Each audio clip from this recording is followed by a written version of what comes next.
ഇന്ന് കുറച്ചധികം ഫ്രേസസ് നമുക്ക് കാണാം. ഡെയിലി ലൈഫിൽ നമുക്ക് ഉപയോഗിക്കാൻ പറ്റിയ. ആദ്യത്തേത് തന്നെയാണ് ഒന്ന് മാറി നിൽക്കൂ. എങ്ങനെ പറയാം? Move aside. നമ്മൾ ആരോടെങ്കിലുമൊക്കെ പറയില്ലേ, ഒന്ന് മാറി നിൽക്കൂ. Move aside. അതൊന്ന് തരുമോ, അതൊന്ന് എനിക്ക് തരാമോ, അല്ലെങ്കിൽ അതൊന്ന് എനിക്ക് തരൂ എന്നൊക്കെ നമ്മൾ ചോദിക്കില്ലേ. അത് നമുക്ക് എങ്ങനെ ചോദിക്കാൻ പറ്റും? അതായത് ഗിവ് ഇറ്റ് എന്നാണ് അതൊന്ന് തരൂ എന്ന് പറയുന്നത്. പക്ഷെ നമ്മൾ ഇതിൻ്റെ അകത്ത് കുറച്ചുകൂടെ പൊളൈറ്റായിട്ട് ആരോടെങ്കിലും ചോദിക്കുകയാണെങ്കിൽ അതിൻ്റെ മുന്നിൽ നമുക്ക് പ്ലീസ് എന്ന് ചേർക്കാം. Please give it. അല്ലെങ്കിൽ നമ്മൾ കുറച്ച് റൂഡായിട്ടാണ് പറയുന്നതെങ്കിൽ ഗിവ് ഇറ്റ് എന്ന് പറയാം. അല്ലെങ്കിൽ പ്ലീസ് ഗിവ് ഇറ്റ് എന്ന് പറയാം, കുറച്ചുകൂടെ പൊളൈറ്റായിട്ട്. തിരികെ തരൂ. ദേഷ്യത്തിലാണെങ്കിൽ നമുക്ക് ഗിവ് ഇറ്റ് ബാക്ക് എന്ന് പറയാം. നോർമലായിട്ടും നമുക്ക് ഗിവ് ഇറ്റ് ബാക്ക് എന്ന് പറയാം. ഇനി നമ്മൾ കുറച്ചുകൂടെ പൊളൈറ്റ്നെസ് ഇതിൻ്റെ അകത്ത് ആഡ് ചെയ്യണമെങ്കിൽ പ്ലീസ് ഗിവ് ഇറ്റ് ബാക്ക് എന്ന് നമുക്ക് പറയാനായിട്ട് സാധിക്കും. അപ്പോൾ ഏതൊക്കെയാണ്? Move aside, please, give it അല്ലെങ്കിൽ give it back, please give it back. ഇനി എനിക്കത് അറിയാം. നമ്മളോട് ആരെങ്കിലും എന്തെങ്കിലും കാര്യങ്ങൾ പറയുമ്പോൾ നമ്മൾ ചിലപ്പോൾ പറയില്ലേ, എനിക്കത് അറിയാം എന്ന് പറയില്ലേ. അങ്ങനെ ഉപയോഗിക്കുന്ന ഒരു ഫ്രേസാണ് ഇവിടെ ഉൾപ്പെടുത്തിയിരിക്കുന്നത്. എനിക്കത് അറിയാം. I know it. എനിക്കത് അറിയാം. I know it. ഇനി എനിക്കത് അറിയാമായിരുന്നു എന്നെങ്ങനെ പറയും? അതായത് പാസ്റ്റിലെ ഒരു കാര്യമാണ്. പാസ്റ്റിലാണ് നമ്മളത് പറഞ്ഞത്. എനിക്കത് അറിയാമായിരുന്നു. ഇതുപോലെ തന്നെ നമ്മളോട് ആരെങ്കിലും എന്തെങ്കിലും പറയുമ്പോൾ അതെനിക്ക് ഓൾറെഡി അറിയാമായിരുന്നു എന്ന് പറയില്ലേ. അതിനാണ് നമ്മൾ ഐ ന്യൂ ഇറ്റ് എന്ന് പറയുന്നത്. അപ്പോൾ ഏതൊക്കെയാണ്? ഐ നോ ഇറ്റും ഐ ന്യൂ ഇറ്റും. ഡിഫറൻസ് മനസ്സിലായില്ലേ? അടുത്തതാണ് എന്നെ ഒന്ന് ഒറ്റയ്ക്ക് വിടൂ എന്ന് നമ്മൾ ചിലപ്പോൾ പറയാറില്ലേ. എന്നെ ശല്യപ്പെടുത്താതെ എന്നെ ഒന്ന് ഒറ്റയ്ക്ക് വിടൂ എന്ന് പറയില്ലേ. ഇത് നമ്മൾ പലപ്പോഴും എല്ലാവരും ഉപയോഗിക്കുന്നതാണ്. Leave me alone. എന്താണ്? Leave me alone. എന്നെ ഒന്ന് ഒറ്റയ്ക്ക് വിടൂ. ഇനി നമ്മൾ ആരെങ്കിലും ഒരു വിഷമത്തിലിരിക്കുമ്പോൾ നമ്മൾ മറ്റുള്ളവരോട് പറയണം, അവനെ ഒന്ന് ഒറ്റയ്ക്ക് വിട്, അല്ലെങ്കിൽ അവളെ ഒന്ന് ഒറ്റയ്ക്ക് വിട്, അവർ കുറച്ച് നേരം ഒറ്റയ്ക്ക് ഇരിക്കട്ടെ, അവനെ ഒന്ന് ഒറ്റയ്ക്ക് വിട് എന്നൊക്കെ നമ്മൾ പറയില്ലേ. അത് നമ്മൾ എങ്ങനെ പറയും? Leave him alone. എന്താണ്? Leave him alone. ഇനി അവളാണെങ്കിൽ ലീവ് ഹെർ എലോൺ. അവനെ ഒന്ന് ഒറ്റയ്ക്ക് വിട്, അല്ലെങ്കിൽ അവളെ ഒന്ന് ഒറ്റയ്ക്ക് വിട്. Leave him alone. ഇനി നമ്മൾ പറയില്ല, അത് വിട്, അത് കാര്യമാക്കണ്ട, അത് വിട് എന്നൊക്കെ പറയില്ല. അതിനാണ് ലീവ് ഇറ്റ് എന്ന് ഉപയോഗിക്കുന്നത്. എന്താണ്? അത് കാര്യമാക്കണ്ട, അത് വിട്, ലീവ് ഇറ്റ്. നിങ്ങളത് വിട്ട് കളയൂ എന്നൊക്കെ പറയില്ലേ. അതാണ് ലീവ് ഇറ്റ്.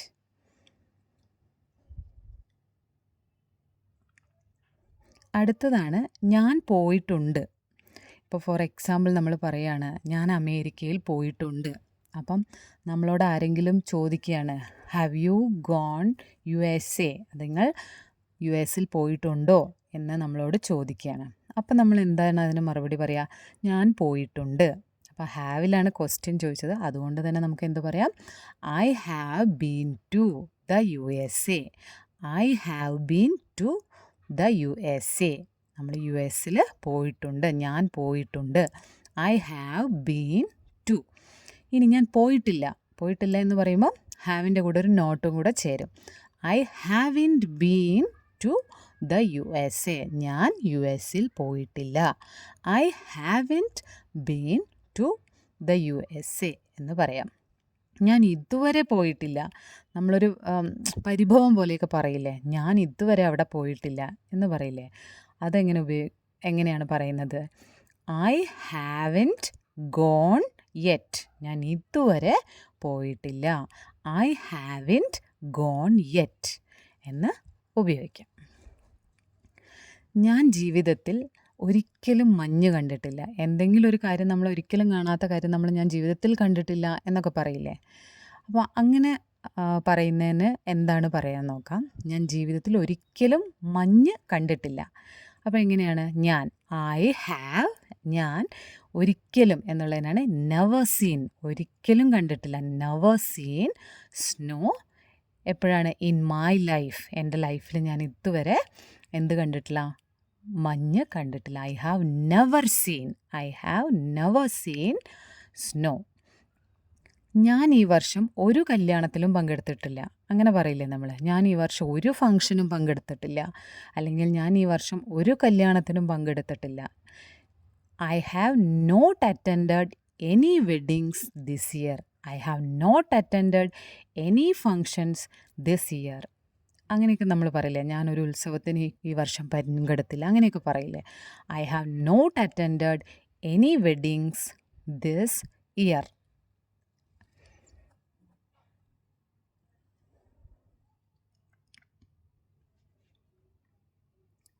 അടുത്തതാണ്, ഞാൻ ഇതുവരെ സുഷി കഴിച്ചിട്ടില്ല. ചില ഭക്ഷണങ്ങൾ അല്ലെങ്കിൽ എന്തെങ്കിലും കാര്യങ്ങൾ ഞാൻ ഇതുവരെ അത് ട്രൈ ചെയ്തിട്ടില്ല, അല്ലെങ്കിൽ ഞാൻ ഇതുവരെ അത് കഴിച്ചിട്ടില്ല എന്നൊക്കെ നമ്മൾ പറയില്ലേ. അപ്പോൾ അതെങ്ങനെ പറയാം? I haven't. കഴിച്ചിട്ടില്ലാത്തത് കൊണ്ട് തന്നെ ഹാവിൻ്റെ കൂടെ നോട്ട് ചേർന്നു. I haven't eaten. V3 ഫോമാണ് വരുന്നത്. I haven't eaten sushi before എന്ന് പറയാം. I haven't eaten sushi before എന്ന് പറയാം. ഞാൻ ഇതുവരെ പോയിട്ടില്ല. ഞാൻ അവിടെ ഇതുവരെ പോയിട്ടില്ല. എങ്ങനെ പറയും? പോയിട്ടില്ല എന്നാണ്. അതുകൊണ്ട് ഐ ഹാവിൻറ്റ് ലെഫ്റ്റ്. പോയിട്ടില്ല എന്നല്ല, ഞാൻ ഇതുവരെ പോയില്ല, അല്ലെങ്കിൽ ഞാൻ ഇതുവരെ ഇറങ്ങിയില്ല എന്നൊക്കെ നമ്മൾ ഇപ്പം നമ്മളോട് ഫോൺ വിളിച്ചിട്ട് നീ ഇറങ്ങി നോക്കി, ഇല്ല ഞാൻ ഇതുവരെ ഇറങ്ങിയില്ല, ഞാൻ ഇതുവരെ പോയില്ല അങ്ങോട്ട്. അതിനാണ് ഐ ഹാവിൻറ്റ് ലെഫ്റ്റ് എന്ന് പറയുന്നത്. അവൾ ഇതുവരെ സബ്മിറ്റ് ചെയ്തിട്ടില്ല. അവളോട് സബ്മിറ്റ് ചെയ്യാൻ പറഞ്ഞു, പക്ഷെ അവൾ ഇതുവരെ സബ്മിറ്റ് ചെയ്തിട്ടില്ല. അതിന് നമ്മളെങ്ങനെ പറയും? അത് അവളായതുകൊണ്ട് തന്നെ ഷീയുടെ കൂടെ എന്താ വേണ്ടത്? ഹാസ് ആണ്. ചെയ്തിട്ടില്ലാത്തത് കൊണ്ട് ഹാസിൻറ്റ് എന്ന് വരും. She hasn't submitted.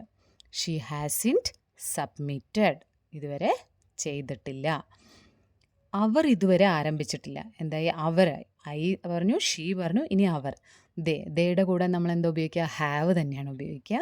They haven't started. അവർ ഇതുവരെ ആരംഭിച്ചിട്ടില്ല. അവർ ഇതുവരെ ആരംഭിച്ചിട്ടില്ല. അപ്പോൾ ഹീ ഒക്കെ വരുമ്പോൾ നമ്മൾ ഹാസ് ആണ് ഉപയോഗിക്കുന്നത്. ഐൻ്റെ കൂടെയും ദേൻ്റെ കൂടെയൊക്കെ ഹാവ് ആണ്. ഹാവിൻറ്റ് എന്നാണ് ഉപയോഗിക്കുന്നത്. ഇന്ന് വളരെ ചൂടാണ്, അല്ലെങ്കിൽ ഇന്ന് വളരെ ചൂട് കൂടിയ ദിവസമാണെന്നൊക്കെ നമ്മൾ പറയില്ലേ. ഇന്ന് വളരെ ചൂടാണ്, നല്ല ചൂടാണെന്നൊക്കെ പറയില്ലേ. അതിനാണ് ഇറ്റ് ഈസ് വെരി ഹോട്ട്.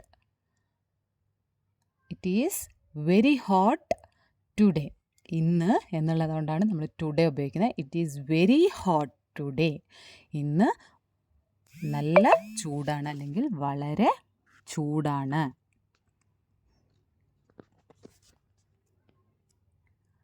അടുത്തതാണ്, ആകാശം മേഘം നിറഞ്ഞിരിക്കുന്നു. The sky is full of clouds എന്ന് പറയാം. ആകാശം നിറയെ ക്ലൗഡുകൾ. Sky cloud. പിന്നെ യോജിപ്പിക്കുമ്പം the sky is full of clouds. ഇനി ഇന്ന് വൈകുന്നേരത്തോടെ മഴയ്ക്ക് സാധ്യതയുണ്ട്. ഇന്ന് വൈകുന്നേരം മഴ പെയ്യാൻ സാധ്യതയുണ്ടെന്ന് പറയില്ലേ നമ്മൾ. അപ്പോൾ ഈ സാധ്യതകളെക്കുറിച്ച് പറയാനാണ് നമ്മൾ മൈറ്റ് ഉപയോഗിക്കുന്നത്. മൈറ്റ്, മേ ഒക്കെ ഉപയോഗിക്കുന്നത് സാധ്യതകളെക്കുറിച്ച് പറയാണ്. It might rain in the evening. സാധ്യത ആയേക്കാം, വന്നേക്കാം, പെയ്തേക്കാം. അത് നല്ല ആശയമാണ് നമ്മൾ പറയില്ലേ. അതൊരു നല്ല ആശയമാണ്, അതൊരു നല്ല ഐഡിയ ആണ് എന്നൊക്കെ പറയില്ലേ. അപ്പോൾ അതെങ്ങനെ നമ്മൾ പറയും? That is A good idea. അതൊരു നല്ല ആശയമാണ്, അതൊരു നല്ല ഐഡിയ ആണ് നിങ്ങൾ പറഞ്ഞത് എന്നൊക്കെ പറയില്ലേ. That is A good idea എന്ന് പറയാം. അടുത്തതാണ്, ഞാൻ മുഴുവനായും അംഗീകരിക്കുന്നു.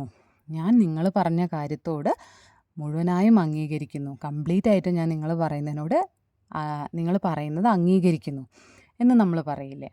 അതെങ്ങനെ പറയാം? I completely. ഞാൻ മുഴുവനായും എന്ത് ചെയ്യുന്നു? എഗ്രി, അംഗീകരിക്കുന്നു. I completely agree. ഞാൻ കംപ്ലീറ്റ് ആയിട്ടും അത് എഗ്രി ചെയ്യുന്നു. ഇനി അടുത്തതാണ്, എനിക്ക് അത് തോന്നുന്നില്ല. അപ്പം നമ്മളോട് ആരെങ്കിലും എന്തെങ്കിലും ഒരു കാര്യം പറയുമ്പം നമ്മൾ പറയുകയാണ്, എനിക്ക് അത് തോന്നുന്നില്ല, അല്ലെങ്കിൽ എനിക്ക് അങ്ങനെ തോന്നുന്നില്ല അതങ്ങനെയാണെന്ന്. അതിനെന്ത് പറയാം? I don't think so.